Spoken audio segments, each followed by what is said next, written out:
The Mysterians, a late 1950s tokusatsu film with all the classic names attached to it. Honestly, in my own personal opinion, I found this film to not be very interesting, nor did I see it as having much within it that would be worth dissecting. That was until it was brought to my attention that the Mysterians themselves may stand in for something much more sinister than the typical sci fi story. I read an interpretation of the film that posits that the Mysterians stand in for the forces that occupied the Japanese archipelago after the conclusion of the Second World War, hence their outrageous demands for land, their military superiority, and the way in which they psychologically humiliate the people of Japan, as seen by their broadcasts and kidnapping of women. It's easy to see why this works as a metaphor. The United States established many military bases on Japanese land that they keep running to this day, that the people of Japan really have no say in. The Japanese military was completely overrun by the forces of the United States, to the point that essentially made Japanese resistance in the closing days of the war more of a nuisance to the US than an actual obstacle.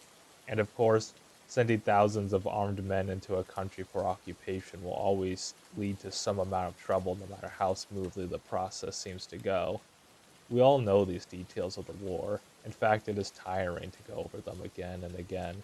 So that's it. The movie is a thin reflection of post war angst against a world that seems to be on the edge of an even more destructive war. Case closed. Except, didn't Japan do all the same stuff? Everything the United States did to Japan, Japan carried out on China and many other East Asian countries with far more veracity and terror. The Japanese Empire conducted one of the most horrifying campaigns in the history of warfare, a campaign built on not only the destruction of the Chinese people, among many others, but their complete humiliation as well, robbing them of their dignity and rights at every turn in order to express their power over them. The Japanese military was far better equipped than most other nations in the region, and they annexed large swaths of territory with little consideration of what the people in those areas would think of them as occupying forces. Once Japan had established itself in Korea, it moved into Manchuria, and once it had consolidated its forces, it moved down to Nanjing and Shanghai and various other places. Isn't this the motivation in the movie to kick the Mysterians off Earth? Because once they get their 2 mile radius of land, they were only going to keep expanding. And as another piece of evidence against the idea of the metaphor of it being about the United States, the US is featured prominently in the film as a positive force. This doesn't negate that the Mysterians could be a stand in for them, but it makes a very muddy message for the film if the actual object of criticism exists in the film next to its metaphor and they are treated so differently.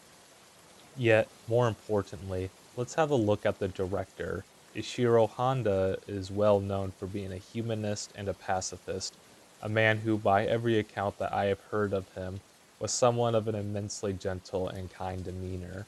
I think most fans of his work are familiar with these attributes of him. However, there is a dark chapter of his life that is mostly ignored that reflects the larger issue concerning the conversation about Japan and its involvement in the war that we see present in cinema. Before we discuss that, let's look at the bigger picture. Think of Minus One, or any other number of war films that have come from Japan. In Minus One, the film does not shy away from criticizing the Japanese government for the people it got killed, except the movie is mostly discussing the soldiers who starved to death or were otherwise not well protected by faulty equipment or what have you. It is honestly somewhat bizarre in retrospect how much the movie asks for our sympathy towards the soldiers.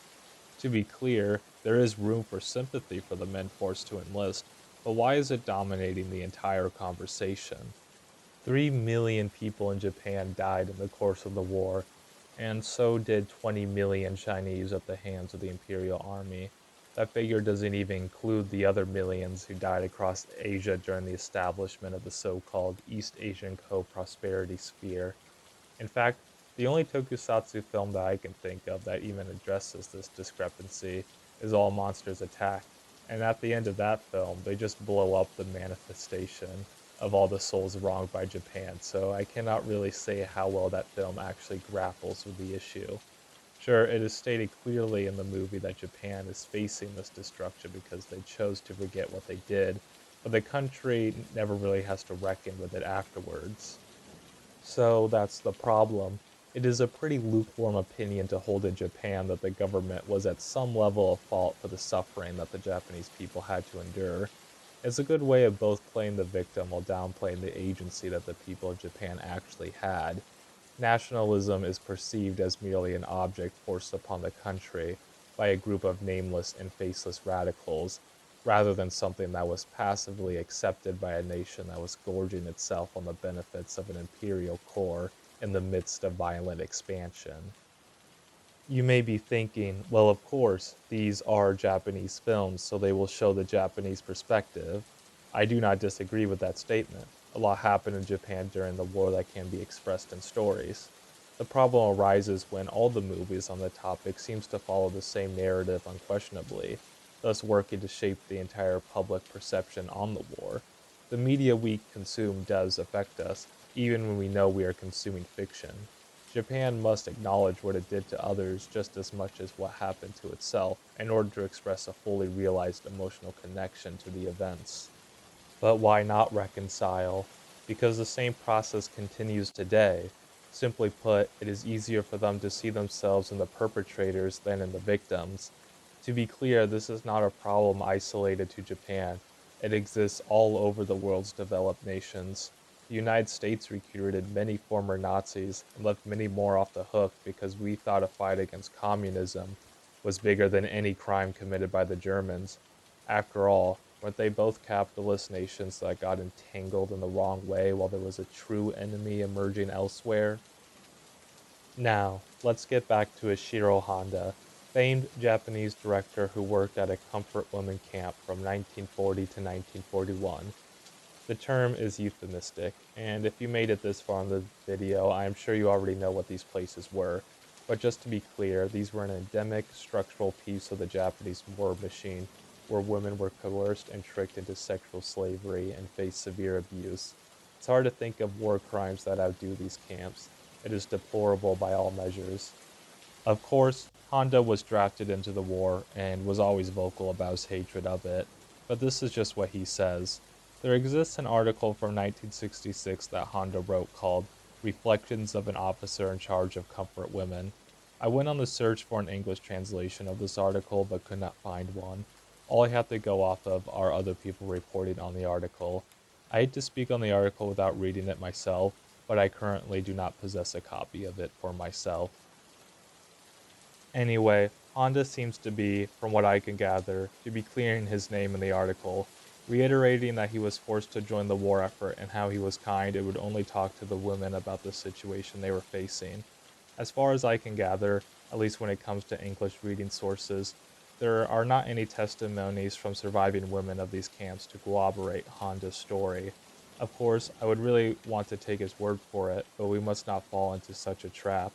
Allegedly, Honda was very open about what these women went through in the article and explained their plights in detail.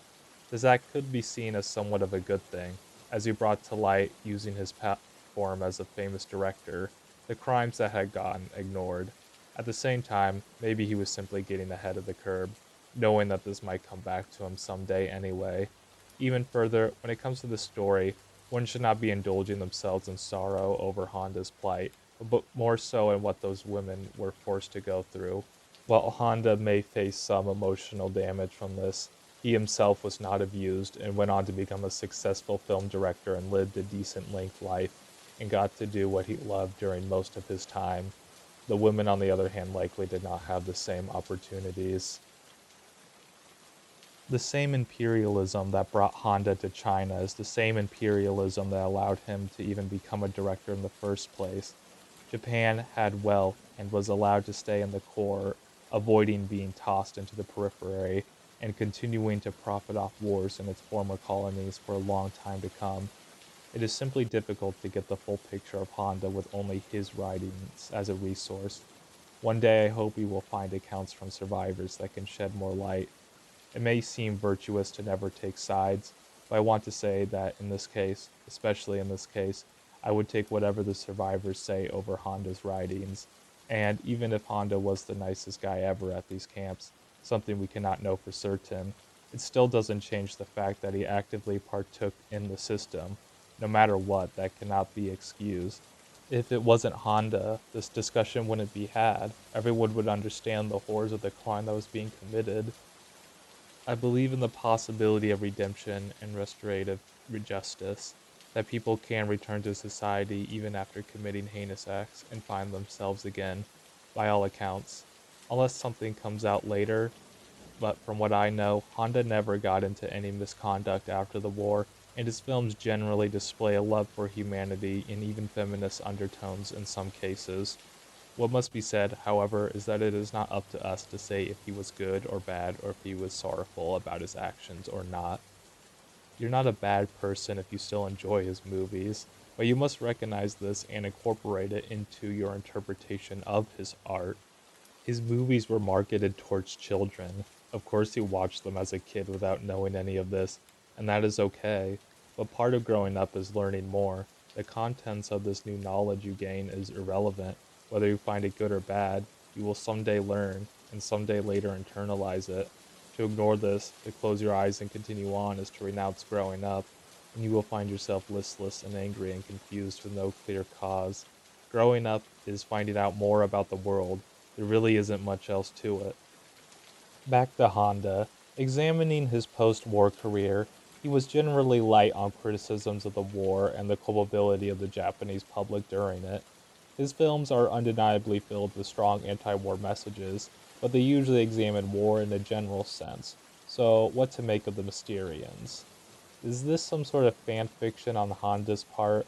A world where a good guy breaks the women free from their captors before harm comes to them, where he is aided by a defector who understands the crimes committed are wrong, something that he never did himself. Is there a reason why the Mysterians speak Japanese, even when they converse with each other? Well, maybe not. Aliens in Honda's films almost always exclusively speak Japanese, and rarely are there explanations given for it. Not to mention, Honda was not the writer of the film. The story was developed by Jôjirô Okami. There exists very little English resources on him, but from what I can gather from his IMDb page, so not a lot to go off of, he was born in 1918 and had served in the Japanese Self-Defense Force. This last fact is hard to confirm, but if true, that means he probably was not so hard on Japanese militarism if he himself was an active member of it. Of course, the JSDF is different from the Imperial forces, but it is still the latter's successor. The screenplay was adapted from a story by Shigeru Kayama, the man who wrote the original Gojira film after being approached by Tomoyuki Tanaka, who himself had come up with the idea of a monster arising from the ocean and attacking Japan back in 1954. Kayama doesn't appear to have ever been involved in military service, and honestly, I find his writing on that film to be flawless, but it is difficult to gauge what he may have been bringing to the story from his background. He apparently wrote the lyrics for Prayer for Peace too, so that is cool as well. What was less expected, at least to me, was the man who wrote the screenplay, Takeshi Kimura. Kimura was a member of the Japanese Communist Party. Once again, not a lot of English resources on the matter, but taking this at face value, it does say something interesting. The Japanese Communist Party is really the only organized political force in Japan to have been consistently against Japanese imperialism, all the way back in the 20s when it was formed, through the years when it was banned, and has continued to be vocal against Japanese nationalism and militarism to the modern day after the party was allowed to operate again in 1945. The party has a limited number of seats in the national diet, but has politicians at the city level across the country. They are less radical than they used to be, but they still hold close to their values, and were the first party in Japan to call for the universal suffrage of women. There's a lot more about the party, but these are the basics. Assuming Kimura lived by these values too, and that he injected some of them into the story, it is possible that this film, in a roundabout way, actually derides the Japanese military for what it did in World War II. But I cannot find anything speaking to how much of a dedicated member to the party he was, and I can only speculate on the true meaning of the movie. Maybe it is only a flimsy film like all the others that carry a light anti war message but have no bite. Or maybe the movie may actually mean something more. Maybe it is an apology or a piece of fan fiction wishing that things had gone differently, expressing regret among men who did not do enough when they should have. I want to believe this, but it very well may not have been their intention at all. Honda would have reviewed the story and screenplay, and I cannot imagine that he did not see a parallel between him and the Mysterians. Yet, we will likely never know what was going through his mind when this movie was made. But my ideas are just fiction. It's a character arc seen in film all the time of characters who get involved in terrible things and who change and become good people to make up for their mistakes, even though they know they will never actually be able to make up for them. To discuss Honda in such a way and such a light is wrong. I am still fascinated by the man and his ideas, and I will continue to interpret them for a long time. But this piece of him will always be present in my mind when doing so. It's up to you how you want to view Honda and engage with his films from now on. All I ask is that you recognize the past. You may wonder why it is so important that I bring all this up. Sure, Honda was involved and complicit and active in war crimes, but everyone was, and he left that behind him. To me, that is the wrong interpretation. Honda by far is not the only person culpable. Think of Eiji Tsuburaya, who willingly made propaganda films for the Japanese government. Sure, these were way less directly harmful than what Honda did, but still someone who shares the blame in strengthening the cultural setting that put Honda in China in the first place. This isn't to say that these people didn't do good things either. I adore the artwork of Tsuburaya's sets, but we must look at the fact of how many people were involved in this conflict and why it is important. The Liberal Democratic Party of Japan, which remains in power to this day, was founded by many of these war criminals. Japan refuses its past, and that is seen clearly in its media. The danger that faces Japan and many other countries across the globe is the same.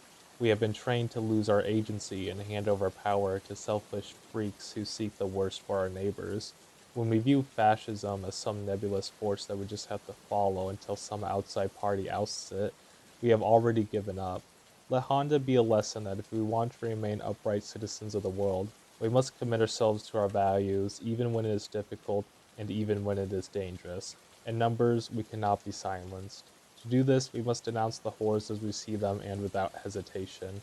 Our comfort is built on the suffering of others, but we will only find true peace if we renounce this system and stand up and support the ones who are oppressed.